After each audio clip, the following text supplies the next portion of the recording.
आपण लाखोचे खतं टाकण्यापेक्षा 200-400 रुपयाचा विचार न करता इथे चाचणी करूनच आपण खतं टाकली पाहिजे. सॅम्पल घेताना 1, 2, 3, 4, 5, 6 असे मार्किंग करायची आणि ज्या पद्धतीने आपल्याला खड्डे खोदायचे. असा व्ही आकाराचा खड्डा केल्याने 15 ते 20 सेंटीमीटर खोली ही माती काढून टाकायची साईडला. नंतर पट्टीच्या साह्याने ही माती खरडून असे 5 ते 6 ठिकाणची माती एकत्र घ्यायची.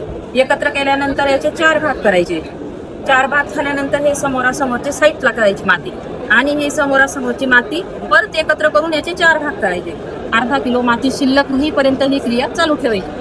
अर्धा किलो मातीचा सॅम्पल एका कापडी पिशवीमध्ये भरायचा. शेतकऱ्याचं नाव, गाव, गट नंबर, कोणतं पीक घेणारे, मागचं कोणतं पीक होतं, मोबाईल नंबर एवढी माहिती भरून जिल्हा मृत सर्वेक्षण मृत चाचणी प्रयोगशाळा नाशिक इथे तुम्ही स्वतः येऊन आणि मातीचा सॅम्पल आमच्याकडे चेक करण्यासाठी देऊ शकता. ती 35 रुपये फी आहे. त्याच्यामध्ये पीएच, क्षारता, सेंद्रिय गर्भ, नत्रस, पूरक व पालास अशी 6 प्रकारच्या प्रॉपर्टी चेक केल्या जातात. तर इथं आपण विचार करून टेक्नॉलॉजीचा वापर करून जर शेती करण्याचा विचार केला तर एकंदरीतच आपले पैसे वाचतील आणि आपल्याला फायदा होईल.